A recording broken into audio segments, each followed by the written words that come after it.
حبايبي عاملين ايه؟ اخباركم ايه؟ نزلت السوق النهارده لقيت الخضار مش في اوانه وبيطلع.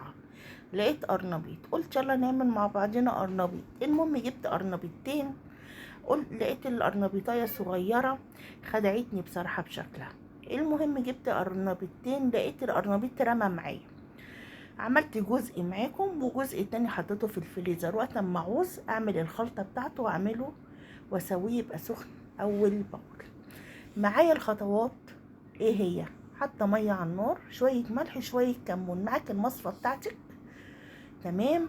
وابدأي اول ما الميه تسخن انزلي بالقرنبيط. القرنبيط لما تيجي تنزلي بيه ما تنزليش براسه، انزلي بالعصايه بتاعته للميه. القرنبيط بيستوي ازاي يا شيرين؟ بيستوي بتدوسي على العصايه بتاعته، لو هي طريه معاكي بتتقسم، تبقى هو كده استوى. تعملي الكميه اللي انت عاوزاها. هنا قرنبيط السوا، هو بوريكي بيستوي ازاي. بتدوس على العصايه بتاعته دي كده، لو اتقسمت طريه معاكي يبقى كده القرنبيط بتاعك ايه؟ استوى. تحطيه في المصفى بتاعتك يبرد، وبعد ما بيبرد تحطيه في اي حاجه تاني، وهكذا بتخيط لما تخلصي الكميه بتاعتك.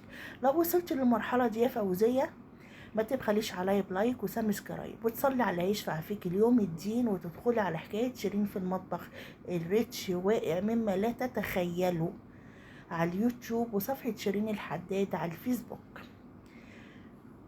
اللهم صل وسلم عليك يا أشرف المرسلين. أديني بقى خلصت الكمية بتاعتي هنا بقى عشان أعمل كمية الصوص اللي أنا هعمله. معاكي 4 بيضات، بتكسريهم وبتحطيهم في الطبق اللي انت هتحطيه. تمام. أنا الكمية دي يا جماعة خدت مني 2.5 كوب دقيق، خدت مني دقيق بصراحة. وبصراحة ما فاتش حاجة مني من الايه الصوص اللي أنا بعمله ليها. طبعا بتضربي كويس البيض، وبتحطي مرقة دجاج، بتحطي كربوناتو، بتحطي كمون، بتحطي اللهم صل وسلم عليك يا اشرف المرسلين لتر ميه، عندك الكزبره وعندك الايه الشبت بتاعك بتكوني مقطعه. تمام. حطينا ايه التوابل بتاعتي، حطيت ملح وكمون ومرقه دجاج، ومعايا الكزبره الخضراء، ومعايا الشبت، ومعايا معلقه كركم. دي البهارات بتاعتي، وشويه شطه لو انت عاوزه. اللهم صل وسلم عليك يا اشرف المرسلين.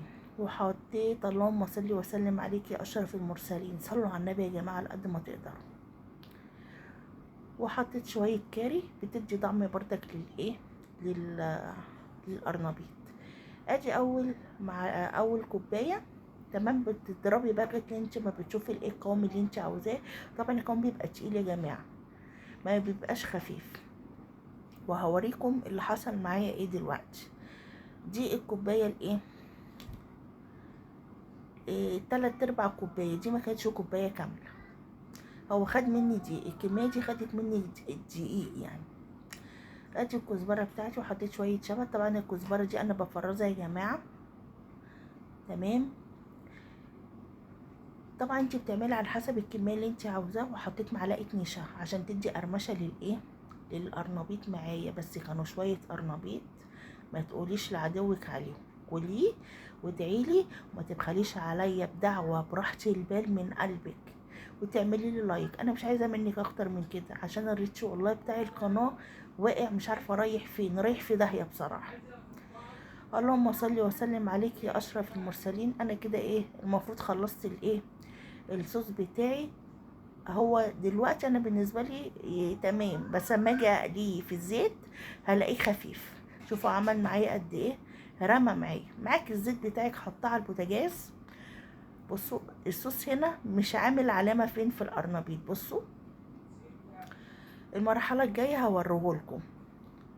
طبعا الطاسه دي انا يعني لما طلعتها ما صورتهاش للمصداقيه للايه للفيديو بتاعي، عشان انا اصلا واخده عهدي ما بيني وبين ربنا اللي انا اعمل بما يرضي الله التصوير. دي كانت لما انا تقلت الصوص بتاعي، حطيت عليه نص كوبايه دقيق تاني عشان يتقل، عشان دي تاني طاسه. تمام. المصفى بتاعتي اهيت، وهوريكي دلوقتي الصوص هيبقى عامل ازاي وانا بحطه. هنا بخبط لكم عليه بوريكم القرمشه. طبعا انا بكتم الصوت عشان بيبقى فيه العيال ورايا بتصوت واللي بيعيط واللي بينادي ربابيكيا في الشارع والكلام ده هوت. بسجل بعد كده. اللهم صل وسلم عليك يا اشرف المرسلين. دلوقتي بقى لما اجي احط بقى الايه القرنبيط هوريكم دلوقتي السمك بتاعه. بصوا السمك هنا عامل ازاي، ما كانش كده اول مره. الدقيق هنا تقيل، بصوا ما كانش كده اول مره. هنا بعد ما حطيت الايه نص كوبايه الدقيق التانية تقل معايا الصوص. اول خلطه وادي القرنبيط كان وهم. بصراحه عملت شويه سلطه. عايزه تعملي شويه بطاطس اعمليه. يلا باي باي.